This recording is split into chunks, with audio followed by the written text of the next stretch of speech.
Rounds 2 and 3 of the 2024 ABB FIA Formula E World Championship brings us back to Saudi Arabia.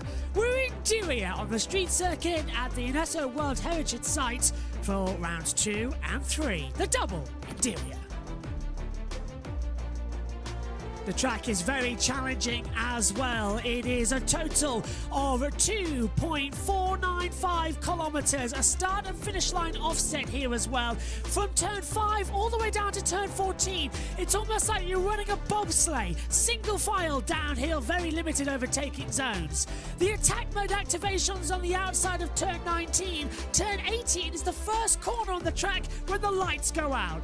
It's going to be a very interesting E-Prix here. 2 races under the lights. And season 10 kicked off in Mexico with Pascal Wehrlein taking the victory. It's a double here in Diriyah before a month break before Sao Paulo and Tokyo in March. April Caesars with a double at Misano before going to Monte Carlo. Then it's the season rounds out with double headers. Berlin, then Shanghai, Portland and London rounds out. In the driver standings, Pascal Wehrlein leads on 28 points. 10 back is Sebastian Werry, Nick Cassidy in third, followed by Gunther Evans, Vern, Hughes, Van Dorn, Dennis and Nato, the last of the point scorers. In the team standings, it's Tag Heuer Porsche on 28, Duclair to Jaguar TCS Racing.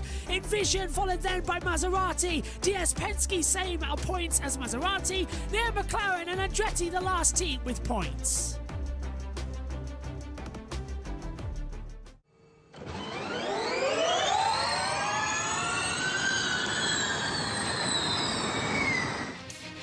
Hello everybody and welcome to rounds 2 and 3 of the ABB FIA Formula E World Championship, coming to you from Diriyah in Saudi Arabia. The first session is about to get underway. Let's head down to the track and join Nikki Shields. For the 6th time in Formula E history, the all-electric racing circuit returns to Diriyah. We are racing under the lights in a double header this weekend. It is a firm favourite on the calendar for all of the drivers, and all you have to do is take a look around to see why. I'm delighted to say that joining me for the weekend is 3-time Le Mans winner and a Formula E veteran. He's raced at DS Techeetah, Porsche Andretti. It is Andre Lotterer joining us on the dark side. How are you, Andre? I'm good, thank you for having me. Well, it's a pleasure. We're looking forward to getting all of your insights because I know you've got your eye on all the gossip over there. But first of all, let's talk about the fact that obviously you can see it is dark. It's the first and only Formula E night race on the calendar, started back in 2018. We love coming here, but just explain to us some of the challenges racing in the dark has for the drivers. It's really cool to race in the dark. I think we all like it. For me personally, I prefer it because visibility is actually better than in daytime with these really good lights, and you don't have different shading. So sometimes you have the sun in your eyes and some other parts with a lot of shade. So it's also good to wake up a bit later. You know, in Formula E normally you have to wake up like at 5:30 or 6 in the morning, which is tough for a long day, so you can prepare your session a bit better. But then of course you have different dynamic, you know, with the colder temperatures at night, a bit warmer during the day, so for the setup of the car is a bit more difficult. It is a lovely ambient temperature at the moment. I mean, sometimes actually in previous years when we've come this time of day, it's been really chilly, but at the moment it's still quite warm. There's like a nice warm breeze at the moment, but you can see the shots there, just how brilliant that track looks. And I think if you were to ask a lot of the drivers, they would say that this was a favourite, not necessarily because it's a night race, but just because of all the ingredients that the track has. That Sector 1, Sector 2, the twists and turns and the nice long straight in Sector 3. From a driver's perspective, what is it that you love so much? Yeah, the track is awesome. It's definitely my favourite, and I think a lot of drivers love it too because it has this natural flow from turn 1 to turn 14. It doesn't stop. You go left, right, up, down, and it's really challenging. You're flirting with the walls, gives you a lot of adrenaline, and you got to get it right because you know, if you touch the wall or if you miss a bit the sequence, you know, your whole rhythm is off, and it's very important here. But yeah, it's one of a kind, and yeah, it's very special because the place is like this, and it came out naturally like that. Yeah, well, you've done well in the past before on the podium, and talking of podium celebrations, there was a pretty fine one 2 weeks ago in Mexico City. Pascal Wehrlein for Porsche absolutely dominated Yes. this race. I mean, he did well the previous year, but this was phenomenal. Yeah, he nailed it. He didn't put a foot wrong the whole weekend, you know, full points, almost full points. Didn't get fastest lap, but yeah, fully deserved. And definitely Porsche is doing something right in Mexico, because we've been quite strong there in the past as well. So yeah, fully deserved. Yeah, Pascal Wehrlein did well in Mexico, but he has also done very well here. 2 race wins. So, can he set himself up for another win here? Yeah, that was very impressive last year, and he knows he can do it, but you also know that in Formula E it's hard to get a weekend like that. You know, you need everything to go perfect, but, you know, confidence is important, and I think he has it, and, you know, with those points in the bag already in Mexico, he can feel good and approach the weekend with a good mindset. So is it the Porsches, the Jags, is that who we've got our eye on for this session? Yeah, you have the usual suspects, you know. Of course, a lot of teams are really strong now after the first season. Everyone learned a lot, so you know it's tough competition. Everyone was super close together in Mexico, and yeah, and during the session, also with a lot track evolution, you will see the lap times changing a lot. Brilliant stuff. Well, there you are. You can see Pascal Wehrlein getting ready to jump in the car. We are about to start free practice ones. Let's go to our commentators, Tom Brooks, Karun Chandhok and Dario Franchitti back in the box.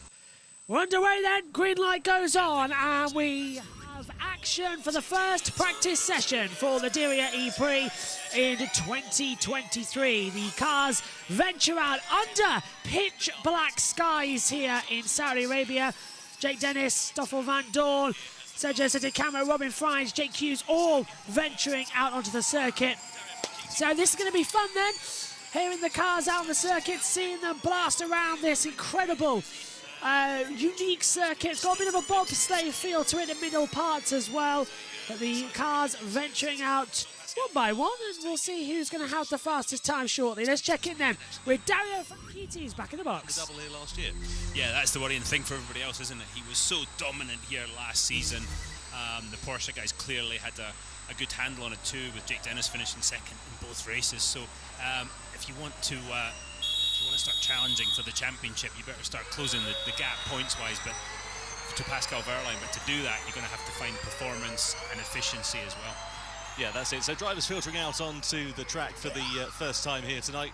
Karun Chandhok, it's a very dusty track. You were driving it earlier in the Porsche Taycan safety car. What's it like out there?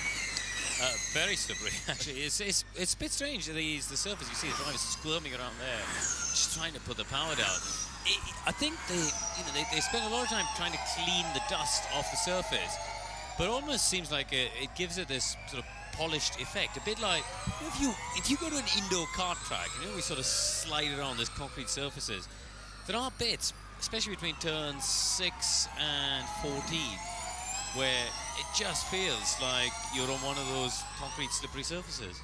And Dario, Yeah, it's not that greatest surface out there as the cars start then to get their first times in. We've got the new blog just below us up here in the commentary box. That's because we now have a co-com for this practice session, so whenever I'm on the camera signal or Megan's with me in the commentary box, we'll have the blog displaying information below us as well. So cars are out on the circuit, just getting the practice. They had a 15-minute shakedown session earlier on where they were able to test certain things, as in full power mode, low power mode, lap times as well. It worked to perfection. Now we're just seeing Bohemian Friends out there venturing out. And here comes the full course yellow. Into the only, well, not the only, but certainly the big passing opportunity in turn 18. Full course yellow. So this is the full course yellow test that Scott Elkins, the race director, does at the start of every first practice session. What time is the latest race start? Tomorrow you can join us. Race 1 gets underway at 5 p.m. That's GMT. So that's the first race tomorrow on Friday. Saturday, race 2, same time, 5 p.m. GMT. Don't forget, we're also covering the Rolex 24 Hours as well across this season. So the Rolex 24 will be coming up shortly, as well as we've just lost all our laptops up here in the comms box.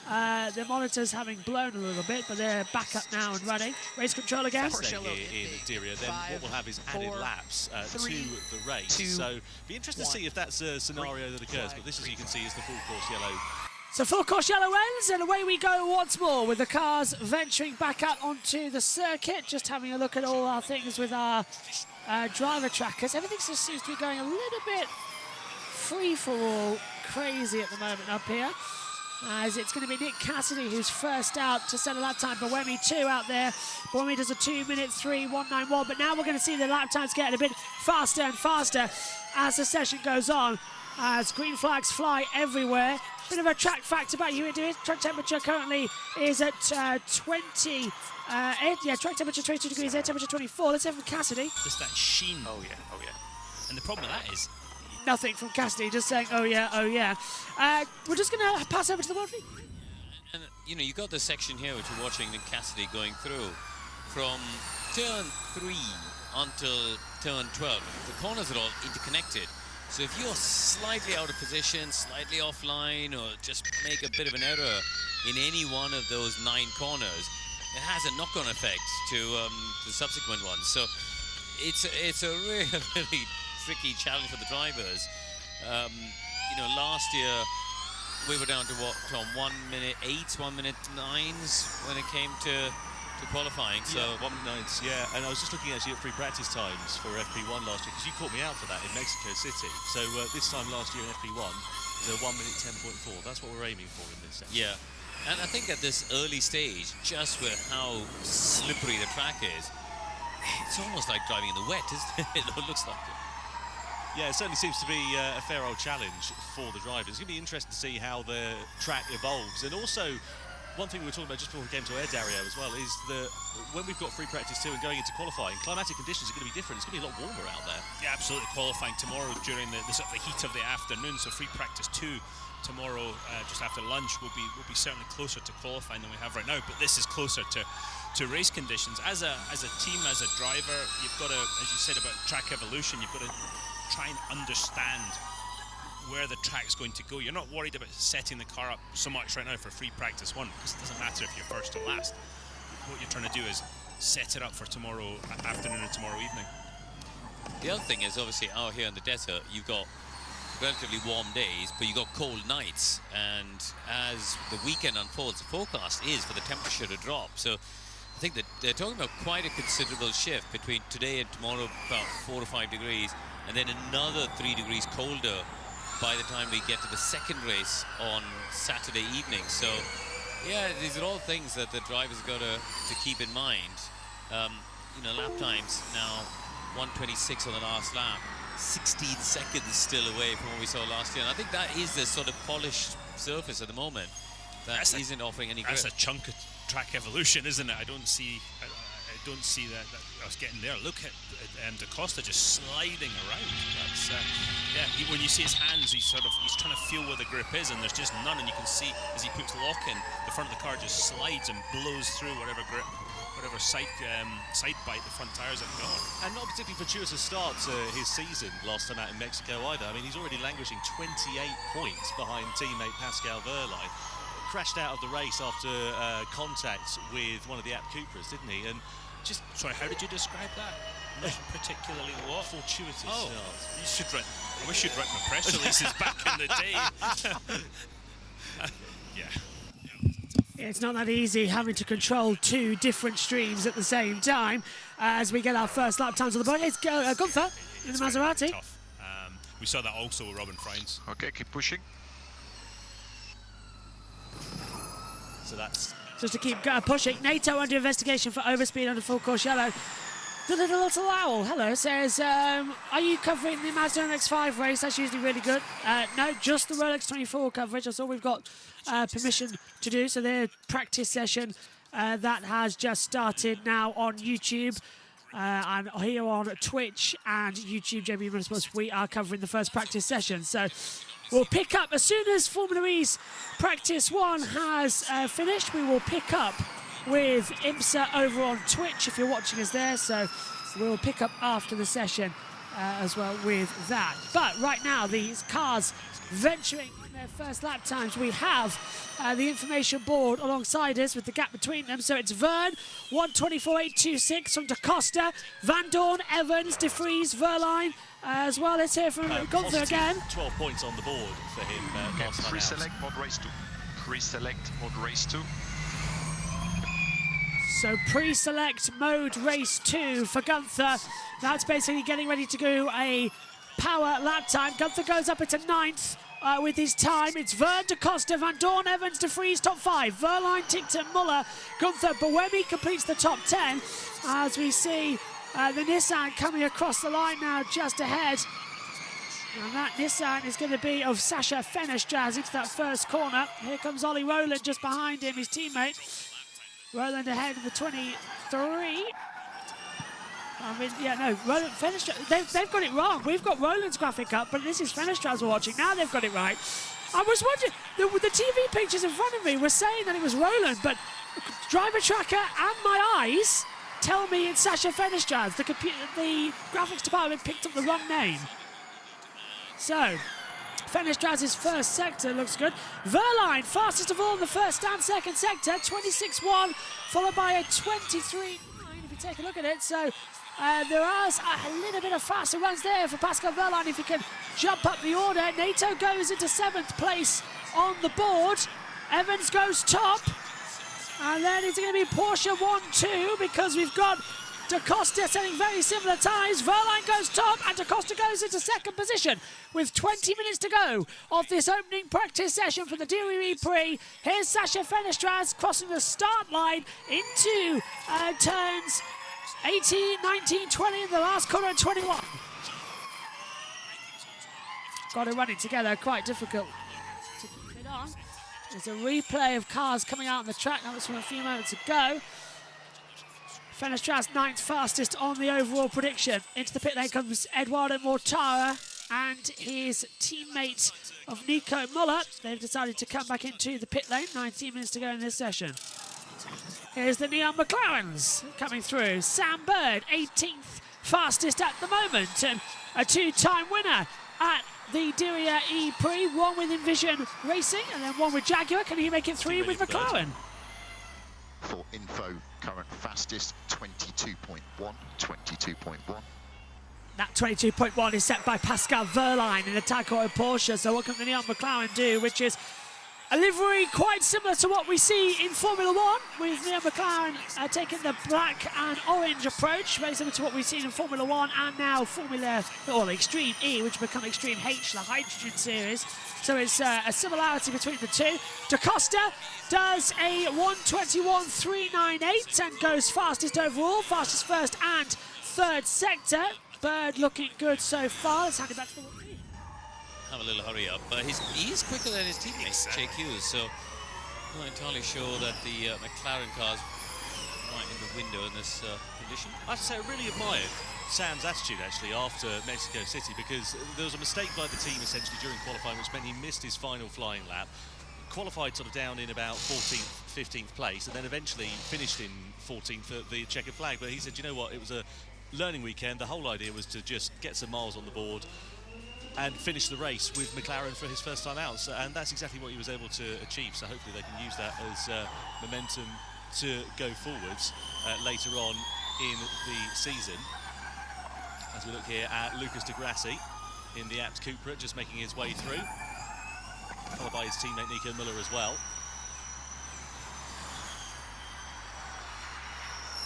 Di Grassi down there in 17th place at the moment.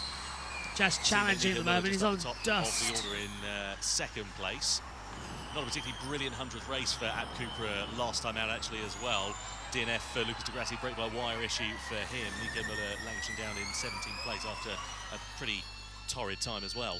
Yeah, they just haven't got, the Mahindra guys haven't got on top of the powertrain, have they? And the Abt Cupra guys following suit, and they've got it's almost a rebuilding period right now to try and sort of stabilise things first of all, and then start making progress. Just look at the oversteer as Di Grassi comes through turn 14. This is quite a good view though, Darryl, when you look at the steering wheel. So the purple number at the bottom is his delta time. So that's his current lap versus the previous. The green lap up the top is his previous lap time. And on the dash there, he's able to see that he's nearly 2 seconds up on this lap. So we'll get to the final corner and see what that does for him. Gets him up into the top 10. Good lap times coming across then here at the moment for the World Endurance Championship. Just keeping an eye as we see back into the pit lane. comes Stoffel van Dorn. Let's go down. Nicky's got some information. Saunders down in the pits as well. Thank you very much, Tom. Yeah, so Roger, I want to talk to you because the most important thing this weekend is bounce back with one lap pace because qualifying is going to be important. Yeah, absolutely. I mean, we saw in Mexico City when we qualified 13th, 14th, you know, we really struggled to make an impression in the top 10. So focus here is to get through the group session, get into the duels, and then we're starting 8th or better. So yeah, that's the plan this weekend, and just got to execute on it. So obviously there's a little bit left of the session to go, but what's the feedback coming back from Jake and Norman so far? It looks very slippery. It is very slippery. I mean, the track is super dusty out there. I mean, all the construction that's going on around the racetrack is certainly adding to the dust that we're seeing on the track. We know from in the past, we've seen massive track evolution, so not to be unexpected, but, you know, it's really about surviving FP1 without going into the wall and, you know, learning as much as we can and then focusing on tomorrow once the cars have run, and maybe they've had another shot at trying to clean the track overnight. I can imagine this is a very important session for everyone, but just looking at Jake's day tomorrow, that qualifying Group A, only 4 drivers can go through the duels, and there's probably 6 or 7 in there that have been in the duels before. Yeah, I mean, it's a tough group. I mean, honestly, both groups are tough. I mean, there are no easy cars in this championship to get past. So yeah, we just got to focus on maximising the performance at the 300 kilowatts, and then we'll see what we've got at 350 going through to the duels and whether we can work our way up from 8th place or better. Excellent, thank you, Roger. Back to you guys in the booth. Roger Penske listening on, sorry, Roger Griffiths talking on as well. Roger Penske just got informed as well. Over there at the Daytona 24 Hours is prepping as well his Porsche Penske lineup as well. Jay Penske's over here as well, focusing. So it's a good day as we hear from Jeruvela. Top 10, so a few points on the board. Last front wheel. Yeah, he's getting blocked a bit out there on the track. So next lap, double push in FP1, we keep building. Copy. Last front will be a bit more relevant. Got a yellow flag out on the circuit, double yellow down at turn 4. Is it Buemi? Sebastian Buemi, according to my screen, has come to a stop, and he's the number 16 in that area. Double yellow turns 3 and 4. I think Buemi's done something. Sebastian Buemi has stopped at turns 3 and 4. It's still a yellow, no sign of a red flag or anything like that across the monitors just yet. As Jeruvela completes that time, Jean-Éric Verne has gone fastest with Dennis in second. Sergio Seti Camera in the ERT goes up into second position. Still a yellow flag and Buemi stationary. It's a very long one here. Now, if he's come to a stop, they'll have to put out the red flag. Has he done it coming out of the pit lane? Has he? Because that's where the pit lane exit is, down at turn 3. I can see it on our screen now. There he is. He's come to a stop. Red flag's out. So we've got a red flag. The session has stopped. Not that you can tell on the monitor. It's still saying yellow flag on yours, but it is a red flag situation, I can assure you. The session has come to a stop. Why the graphics haven't changed on the top of our monitor here, I don't know. But red flag's out for Sebastian Buemi, coming to a stop, but the timer will continue to tick down, and everyone's losing crucial track time, because this is when qualifying and the race will happen in the darkness, so they need to know it. There's the red flag now for confirmations. Race practice stopped. And please get back to the pits, but I wonder what they'll do with the session time here, because when I think back to Mexico, they gave them the time back, didn't they, which sort of caught everyone else by surprise, because they don't normally, you know, in a free practice session, the time tends to count down. But we'll see what the FI decide to do here. Here we go. This is a replay of the car just ground to a halt. Yeah, just box full of neutrals on that one.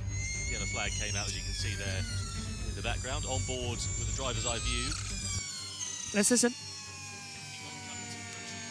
Just dies out. That's a really strange one, but the red flag is out. The session is stopped. I'm trying to see. It's a fault, isn't there? Here we go. RESS fault. So, it's clearly some sort of an issue there on the system, and it's still got the same display on the dashboard now if we see it. So, that's a pretty clear message to the driver that you're not going to be driving anywhere anytime soon. Oh, it's really unfortunate. Does it? TNT have gone to an ad break right in the middle.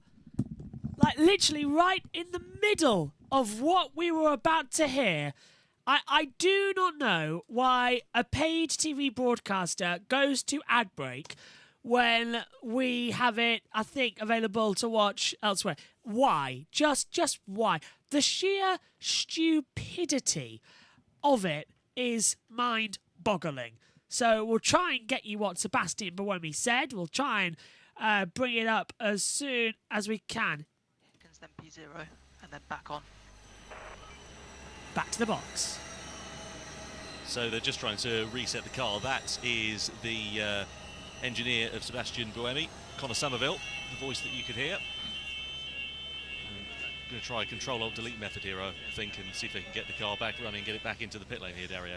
Yeah, if it has done that indeed, then it's one thing. It's certainly better than having a transmission failure or something when you get all to grinding gears and that requires changing it, because at some point you're probably going to get a grid position penalty for that too. So this hopefully is a fairly easy fix for them. And from a team and driver's perspective now, obviously you've had to curtail your run, sessions come to an early end. There's a possibility we'll be able to get some green flag running before the end of this one. No idea if we'll add some time on to the end of the session. But what does that do from a driver's perspective now that your plan's kind of gone out the window? Well, every team in the pit lane, every car, they've got a run plan, and they will just be focused on, we did this at this time, we'll come in, we'll do 2 laps here, whatever, and this has completely thrown all that out to the, out the window, and they have to redo their run plans, especially with the track as different as it is to what we've seen. We're still 10 seconds off the pace. That's going to require some adjustment. Yeah, quite a vast amount of time difference for them at the moment. You see the 2 Porsches just being wheeled back into the garage here. On the left there's Antonio Felix da Costa, on the right is the winner from Mexico City a couple of weeks ago, Pascal Wehrlein. Double here in Diriyah last year. Would dearly love to repeat that feat. And incidentally, I was just having a look over some stats before we came to air. The last 5 races in Formula E have all been won from pole position. You have to go back to race 1 in London when Mitch Evans won from, I believe, about 5th place on the grid. So I wonder whether that will be toppled this weekend. And that man there, Antonio Felix da Costa, we saw in the Porsche, he hasn't scored any points in his last 5 races either. So he needs a bit of a turnaround. And he's certainly got the talent to do it. So interesting to watch his fight back. Good to see Sacha Fenestraz in good spirits as well. The French-Argentine driver was hoping to be racing with an Argentinian racing licence. Got the licence through from the FIA, but didn't have the right passport. And essentially, that's how they deem it, and that's why he is still racing under French nationality, according to the graphics on screen, at least. Interesting. Yeah, not one I'd heard before either, I'll be honest. Yeah, Angelo Rugola in the Maserati. All right, attention all teams, attention all teams. This is race control. He is in Formula E, and this is going to be a not little bit of a all these other drivers with a lot of experience now. Right now, it looks like we will be able to extend the session. As soon as we get it sorted out, we'll post something on the timing monitors and let you know. So a delayed session, and we'll have more times coming up for you shortly. So that's Scott Elkins, race director there, just talking to the teams and drivers and trying to work out a plan with just under 8 minutes, just over 8 minutes now remaining of this session. Likelihood is we're hearing that the session will be extended once the car has been removed from the circuit. Here is Jake Dennis, reigning Formula E World Champion, the first British champion to do so after winning it in London last year. Special helmet for him.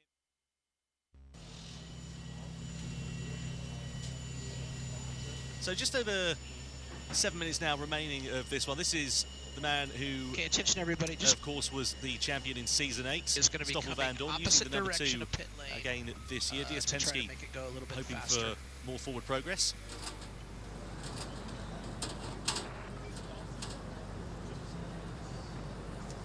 So that's Scott Elkins there just talking again to the teams, just giving them an update. Let's go down to Saunders in the pit lane before we get this session resumed. Thank you very much. Sylvain, now, Seb was doing pretty well, top 5 running, but things haven't gone to plan, stop on track. What's been going on? Yeah, not the start we'd like. What you saw, you might have seen on the dash, it says race critical failure. Race is the battery, the traction battery. And the car is red, so when the car is red, you have to be careful. So yeah, we don't know what triggered what, but it looks pretty serious. So yeah, let's see, we'll know more when the car comes back and we can see the data, but it looks very serious. Yeah. Not exactly what you want to see at this point of the weekend. if it does end up being something as serious as it is, what does that mean then for the rest of for tomorrow at least?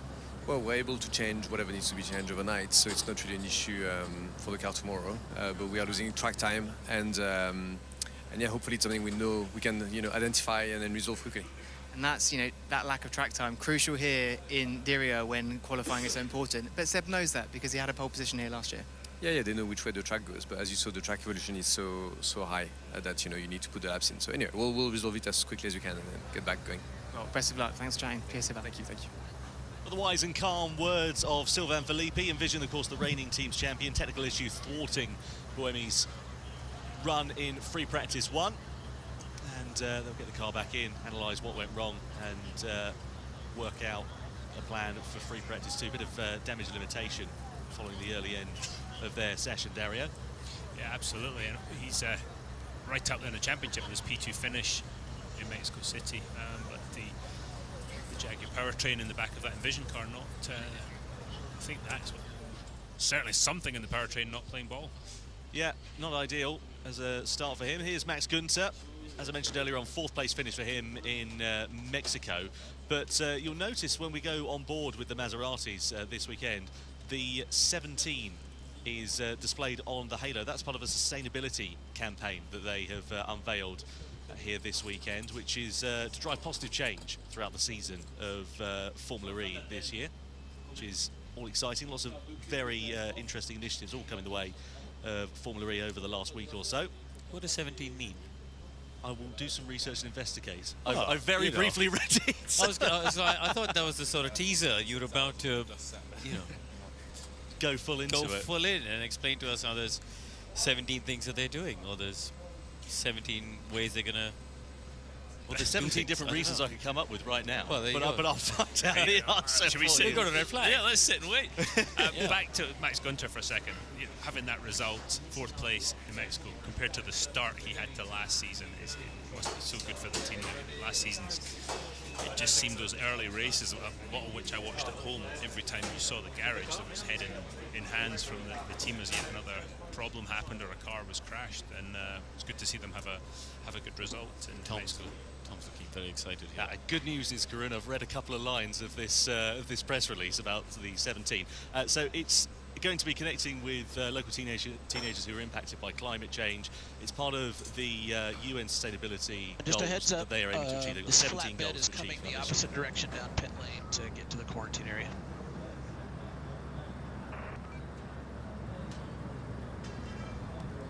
So that's Scott Elkin. Sorry for crashing the front of that, by the way. Just say that the car's coming in the wrong way down the pit lanes and just making everybody aware that not to go out and impede the return of the Envision back to the garage. So this is Mitch Evans for Jaguar TCS Racing. Not a bad first weekend for him in Mexico, but given his teammate was on the podium last time out, do you think that he'll be a little bit disappointed with 5th place, Dario? He certainly wanted more. There's no doubt he's competitive and you always want to beat your teammate, but he said that there's a problem with the steering. The steering got really heavy in the race. They haven't managed to find anything. I think he was running a bit more caster in the steering, which would make the steering feel heavier. So whether that affected it or not, I don't know, but I think it's going to be a fascinating battle between the two Kiwis, but it will be very, very interesting to see who comes out on top in that one. They're both fairly fierce competitors and pretty good, so I'm looking forward to that one.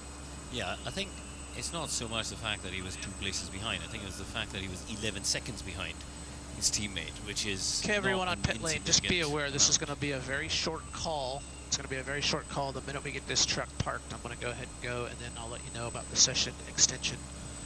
We're going to try to do an extra 10 minutes here.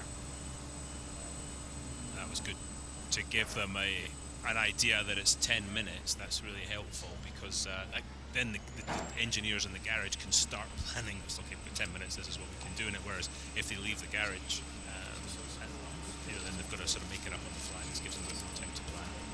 Yeah, you can see the mechanics there unplugging what's known as the umbilical cord. That's a power source while the cars are in the pit garage, so getting themselves all ready to go. In fact, I can hear some cars already trundling down the pit lane to try and queue up at the end of the pit lane and get out on track early because they want to get as many laps in as possible. Green flag, green flag. The umbilical actually working on an intercom system as well, so that talking on the radio so people listen in.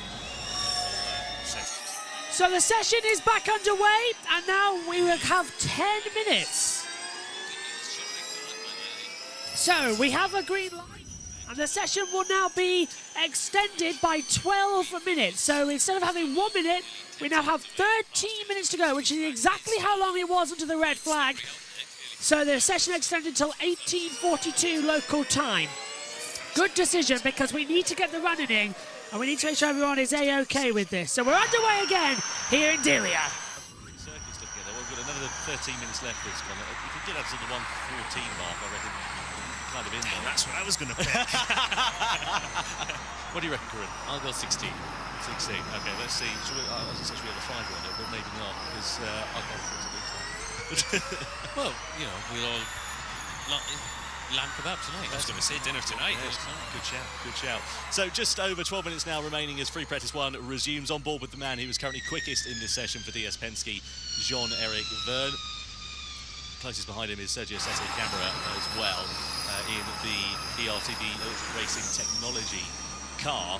ERT having had a difficult weekend, to put it mildly, in Mexico City. Sette Camara not actually making the start of the race after a technical problem stopped him on the sighting lap, and Dan Ticktum eventually finishing over 40 seconds off the nearest rival, Vergne. Nico Müller.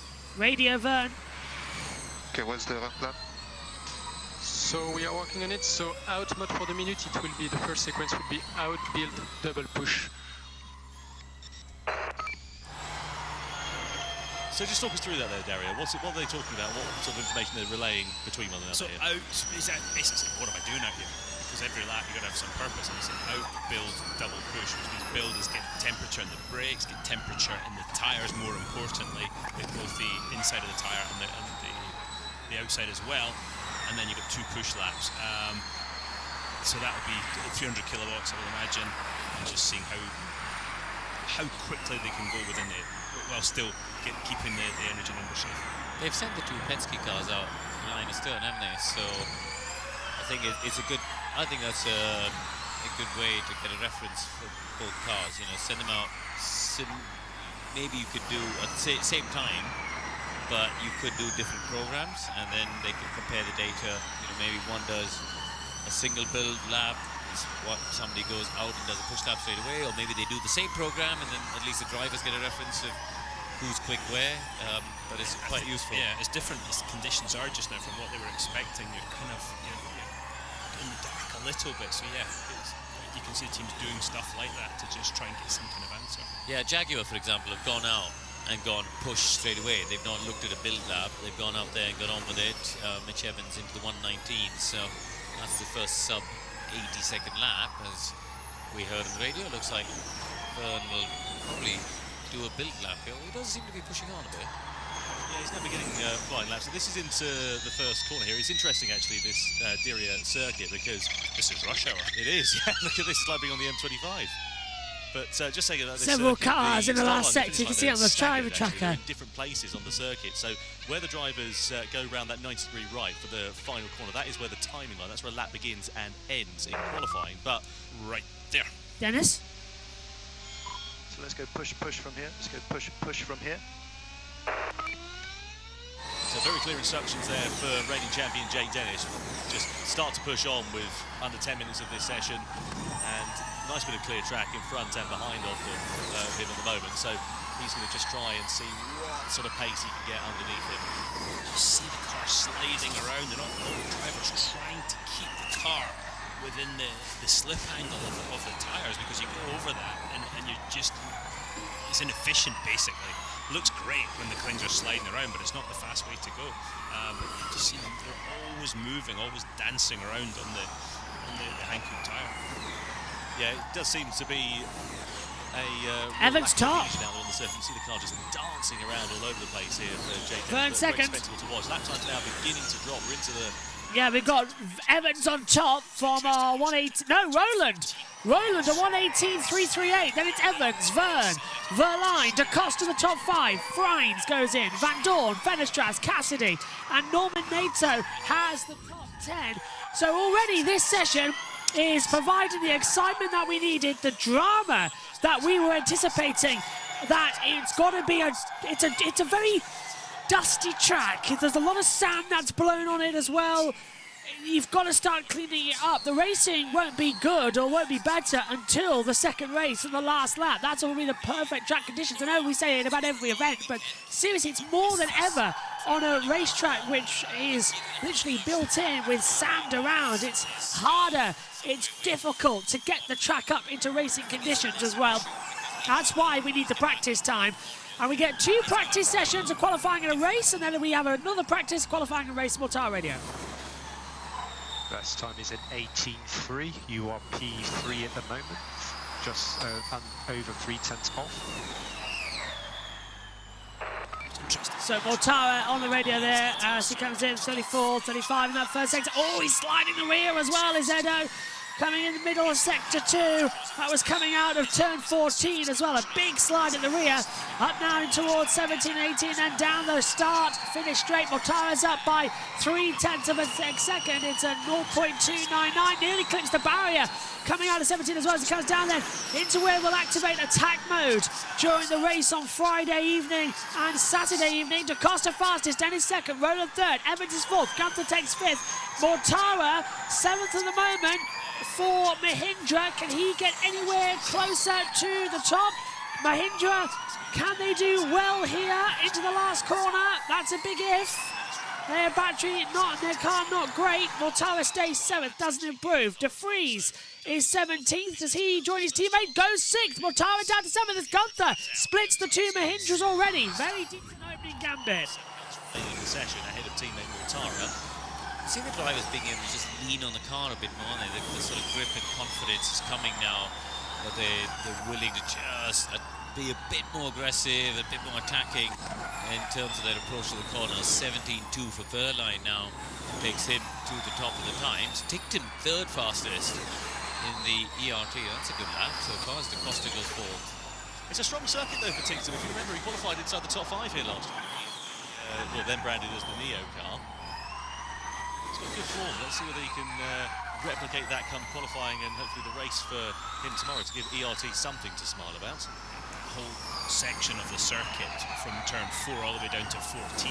If you can just risk a little bit more than the next guy down there, there's so much time to be gained through that whole section of the track. So Dan Tickton clearly just gets after it and next year. Yeah, it's interesting actually because if you look at the Apps Cooper and the ERT from afar, they do look remarkably similar. Yeah, thanks for that. Yeah, it's really annoying. Why aren't any of them yellow? You know, just so much easier to spot.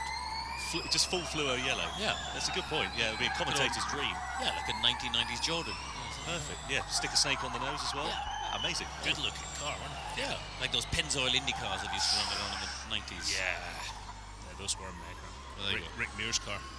See, we still remember it, right? You want to be identifiable. That's what these guys should be doing. Yeah, exactly. You've got to say the McLaren boys with the papaya, they're definitely helping out. DS Penske, gold and black, that's a cracking livery. Yeah, you certainly can't miss it, can you? And John O'Reilly doing a bad job out there at the moment as well. Down in 16th, 17th place for the 2 DS Penske's, but good pace in these sectors on this flying lap for Jean-Eric. Let's see whether he can improve on that time. Looks like he's going to as he comes around the final corner, slide his way through and goes up to the top with a 1:17.1. So not a bad lap time there for the double world champion as well. Teammate up to second, Stoffel van Dort, DS Penske 1-2 at the moment. I see things changing a lot lap to lap in the final 4.5 minutes of this session. I think Mortaro's on a good lap at the moment, and so is Verline. The times are coming on it. The drivers, I think they've all sort of played the game of, you know what, let's just drive around and clean up the track here. We'll do some community service early on, and then as the grips come, we'll start to push and look for the lap times. And yeah, look at this, Verline's on a lap here at the moment. That's going to get him into the high 115s. Well, at the moment, looks like it's going to be you paying for the Schwarmers tonight, Kareem. Yeah, and Verline going to do extremely well. And Pascal Verline jumps to the top ahead of the 2 DS Penske's. It's a 1:16.843, and there goes Evans. Mitch Evans to the top, 1:16.732 by 1/10 of a second, as you can see on your timing tower. Remarkable time there coming up for Edo. And he's backed off, so Mortara not going to do anything different on that little run. First sector time was impressive though. Here's the other Mahindra, the teammate for Nico Muller. Sorry, this is the other one. It's the 21, it's going to be Ollie Rowland. Nope, Nick de Vries. Come on, Josh, get your head in the game. The amount of numbers I'm looking at right now up in the commentary box as well, because we're covering the Rolex 24 hours first practice. Radio Le Mans and IMSA Radio taking you through that one. As we wait for the action to conclude here, then we'll switch back over and I'll be able to listen in and provide some information during the session. It's Evans from Verline, Van Dorn, so now Vern Van Dorn. On board with Robin Frieds across the line. Goes top! Frieds fastest, 1:16.356. Fastest third sector of anybody. And this is Sergio Sete Camara. Oh, touching the wall coming out of 17. Goes to the inside, gets ahead of the Nissan. So, yeah, Sete Camara just a little oversteer. And I thought he touched the wall, but he's just passing some cars out there. Verline is constantly improving. As it becomes first, you can see on the blog post directly below us here in the comms box. Good session so far. Really interesting session. It's like it's getting to the high drama post where you go, oh, this is actually a lot more exciting than you think it would be.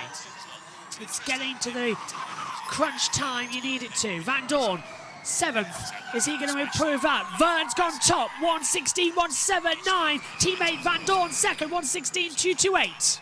Fastest third sector of anyone. 1:48 to go.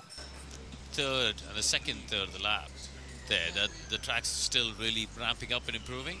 In the last sector, very few drivers are actually finding time, and I think certainly having driven around with the safety car, that bit between, as I say, from 6 to 14 was unbelievably slippery earlier on. I think that has now just seen that grip improve as the session's gone on. And Norman Nato looking pretty handy here as he gets ready to pop in his personal best lap time, coming through the final corner and across the timing line. What is it going to be for the Frenchman? Goes up to 6th fastest, so 6 places ahead of teammate Jake Dennis, but I'm sure Dennis will be trying to pop a quick one in. Pushing, keep pushing. 310 sector 2, 310 sector 2. Currently P6. So, 3/10 of a second he's saying gain there in sector 2 by the sounds of things. Yeah, just to answer Brad's question, how are we doing 2 streams at the same time? Oh, I see one of the mods who's already got there. Basically, we've got a bigger team, as the mods say, but I'm in here commentating on this session. Radio Le Mans will take you through the other one, and that's being streamed from a different computer. So, just a few different tweaks, and it all works out quite well in the end. Pushing on a bit on the snap, isn't he, overall? I'd like to see how he gets on here. It feels like his sort of natural home being back in Nissan, doesn't it? It really does. You know, I think they're a good fit for each other. Evans here coming through the middle sector. Oh, big slide over. So look at the lights flashing, and that's an indication of the torque management software. Yeah, as we see Evans now looking even better. Checker flag is out though. The checkers will be the wreckers. Who's going to go fast in this session? Can the Takoy Porsches take anything away, or will Jaguar do something? Verlaine goes top, 1:16.164. Evans was fastest in that first sector. He's looking quicker. Evans goes fast, 1:16.066. And across the line comes the ERT and Sergio Sete Camara. Wow! Why did that come from Sergio Sete Camara? 1:15.867. The ERTs who've looked slow throughout pre-season and now is fantastically faster. Roland does Roland at 1:15.4, so getting quicker. Now you can see as we just seen here as well. Brad says last year's pole time for Jake Hughes was a 1:08.693. We did 1:15.4s. This is, at the moment, the practice, so they're not running at full power. When they run in at full power, we'll really see the bigger kickers as to who's going fastest. Got a yellow flag in sectors 13 14. That's the practice starts. That's where you can see over on the Java track and now going slower. Gunther, fastest third sector of anybody, but only goes into 9th place. Bird goes 14th. Roland then, for Nissan, seems to have the top honours here. Mortala goes 12th. Frines and Buemi, well, Buemi won't do any lap times, and Frines on an out lap, so that's it. That's the game for the first practice session here of the Diriyah E-Prix of 2024. And it's Roland, 1:15.4 exactly, his fastest. Vern van Dorn, Dennis, Sete Kamara, the top 5 as they come into it as well. Now we're getting to the practice starts. The drivers lining up on the grid and launching into it. Their procedure. At least they actually had to do a practice start now. There's the full time, so I'll hand over to the world feed. They're all lining up practice start. I think we'll let them do this practice start here because they've got to focus on that bit at the moment. Uniquely on this circuit, the start happens at a slightly different point to where the finish does. And you can see them all lining up there to get a sort of even split between left and right to test it out. But yeah, the start actually happens on the run to turn 18, while the finish happens down just before, well, funny enough, before turn 1. You see a bit of racing down there. Yeah, Pascal Wehrlein just going through as well as one of the App Cupras into attack mode. This is the start procedure. This is actually what Porsche came under investigation for in the Mexico City E-Prix. Pascal Wehrlein's victory was subject to a steward's investigation. Eventually he was allowed to keep it, but it was down to the fact that they were essentially they were slipping the wheels a little bit too little.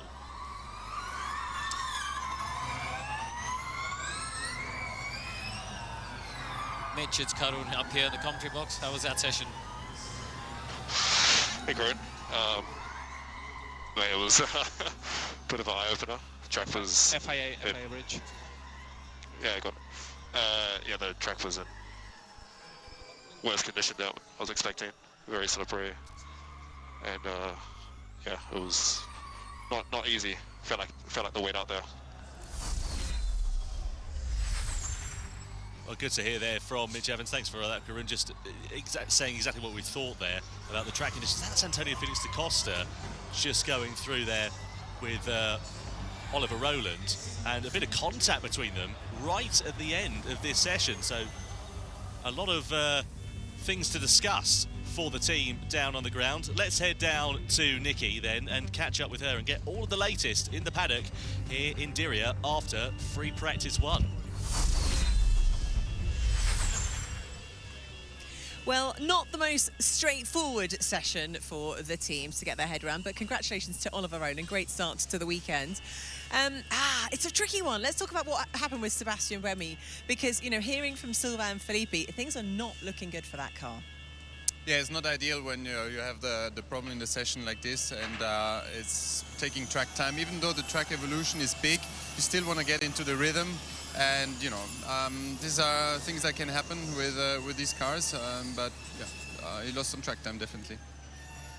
And I mean, it's a brilliant shot actually here. You can see just how close the walls are. I mean, this is a circuit. It's a proper street circuit. It reminds us of just how kind of claustrophobic it feels being so near to the walls. And, you know, what we will see tomorrow as well is just how unforgiving it is. You can't make a mistake. There is no runoff area there. Yeah, I think Andre said it, down that section for 5 to 14, you've got to be inch perfect. And it's absolutely, the walls are just there waiting to take you right out of the game. And especially when it's as slippy as it was in that session, I think that was the big news of that session, how little grip there was, how slow they were compared to last year, and how much that will mess with all the teams' setups and the drivers' basically minds after all the simulation work in the weeks leading up to it.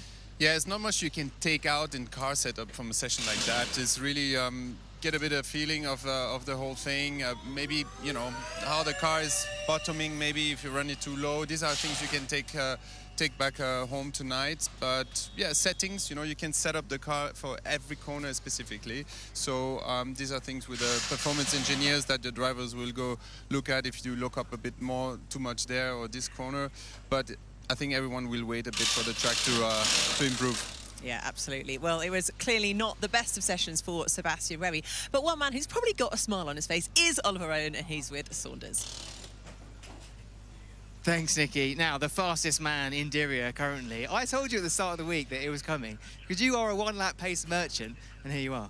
Well, let's see. It's only a P1 and the track's a long way away, but yeah, I always enjoy driving here, so yeah, it was a bit of a challenge. Then the track was so far off in the beginning, and yeah, I managed to make a few changes during the red flag. I felt pretty happy with the car. Still, the track has a long way to go, so it's quite irrelevant for tomorrow, just right now. Okay, so just thinking back to Mexico, you made up more positions than anyone else on track, and that's coming from behind. Now, if you can maintain this one-lap pace, you're in a very good position in the race, correct?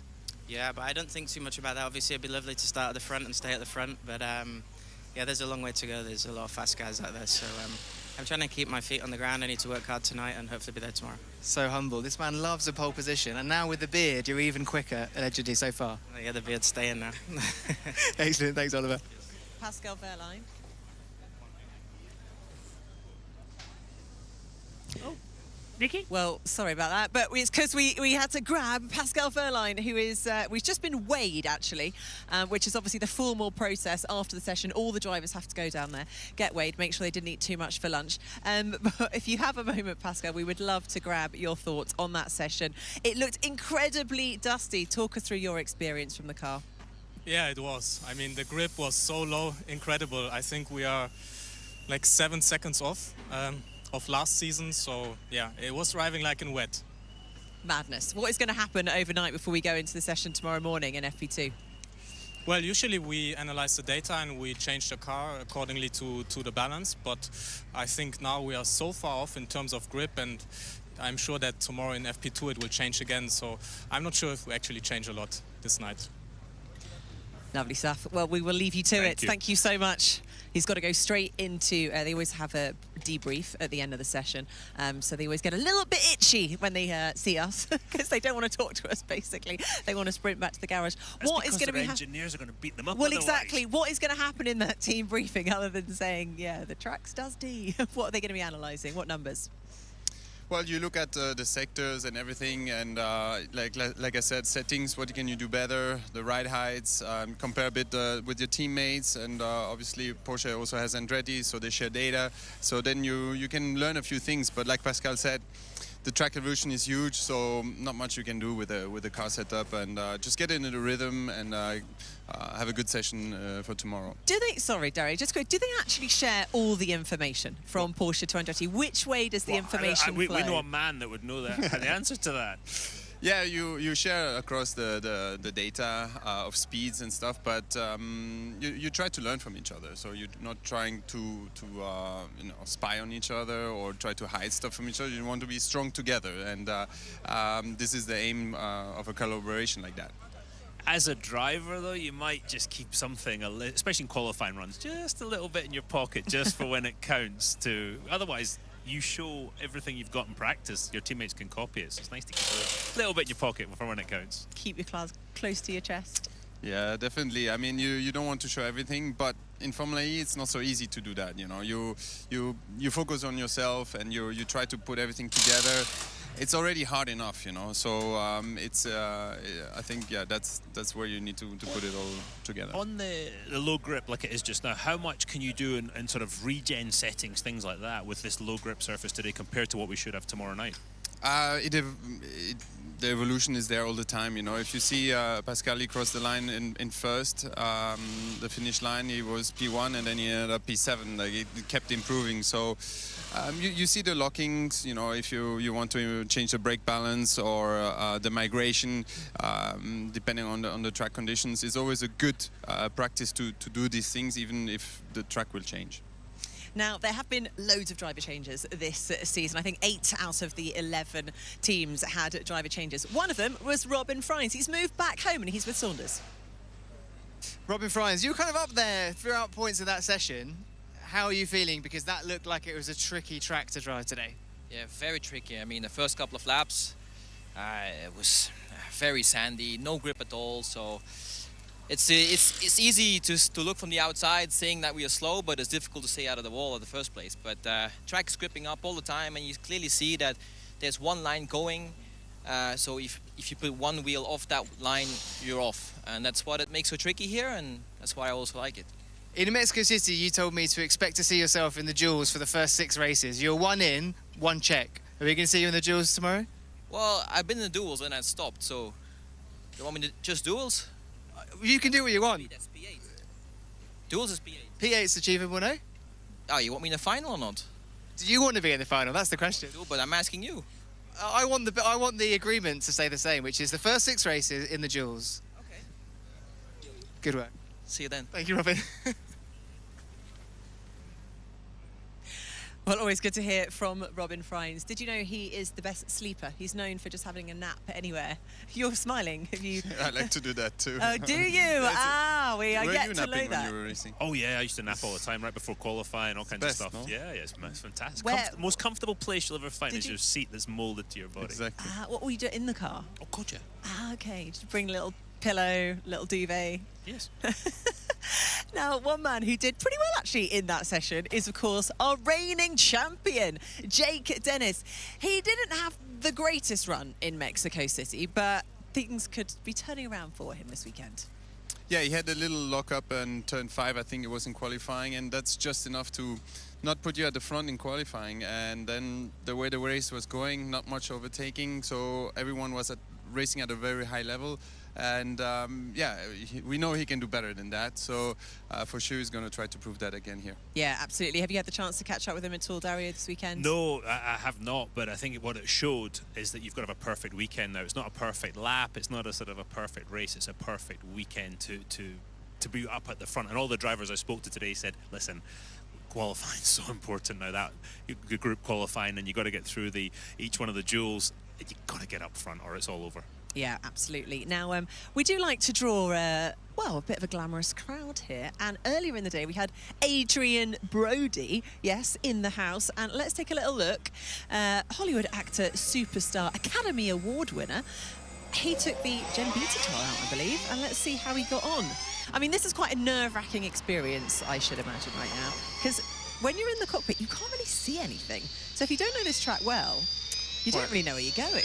Well, especially in those grip conditions, it's not the best thing to throw someone out there for a first ride in these cars. But yeah, he had a bit of guidance with the car in front, but it's always something very impressive, I think, for someone that has never driven a race car, even if it's at slow speed. Just that feeling of being in a monocoque with a helmet and everything. I think it's just one in a lifetime experience. Yeah, it really is. And we had the auction last night, the Formula E Gala dinner that they like to have here in Saudi every time we're here, and they raised not one but £200,000 for an experience driving the Gen 2 car, Gen 3 car. Did you bid on it? Let me think about that. No, but I would have done if I'd had your credit card. Well, brilliant. Very quickly, race predictions. Who's going to be on top tomorrow? Who's on the podium? Go on, Dario. I haven't got a clue. I mean, great. honestly, I have no clue. You've got to say Pascal Wehrlein winning both races last year, winning the first race in Mexico, is favourite, but track conditions are going to be so different than they are right now. What are the odds he can do it again as well as last year? So you have a lot of strong drivers here, strong teams, so I don't know. I would go with one of the Jags. One of the Jags, there we go. Really uncommittal from everyone here. Brilliant. Well, do join us tomorrow. Of course, we've got 3 sessions, practice in the morning, then we head into qualifying and the race kicks off at 7 p.m. in the evening. Do join us. It's going to be an absolutely thrilling race here under the lights in Diriyah. It's time to go racing. Thanks, Nikki. Well, here's the times then from this session, as you can see with the top 10, but this is the full rundown. Oliver Rowland, 1:15.4. Then it was Jean-Eric Verne in second on a 1:15.565. Stoffel Van Dorn goes into third place. Jake Dennis is fourth. Sozo Sete Kamara in fifth. Mitch Evans in sixth. Antonio Felix da Costa in seventh. Pascal Wehrlein eighth. Max Gunther ninth. And Robin Frines takes out the top 10. Then it's Cassidy in 11th with Mortara 12th, Norman Natos 13th, Sasha Fenestraz 14th, Sam Bird 15th, Nico Muller 16th, Dan Ticktum is 17th, Lucas de Grassi 18th, Jake Hughes 19th, Johan Jeruvela is 20th, and Nick de Vries down in 21st place as well. But Sebastian Boeri not getting a time on the board. That's going to cost him a lot. Okay, we're back then tomorrow for the action for the second round of the ABB FIA Formula E World Championship. All the links are on YouTube as well to the rest of the weekend. We've also got the IMSA 24-hour coverage. First practice is going on right now and concluding. If you're watching, you'll be redirected. And on Twitch, we'll be able to have that later on. And the second practice session as well will be joining us. We can't wait to get going. Thanks for your company here on Thursday. We'll be back for Friday race day for race 2 of the season. Take care. Bye-bye.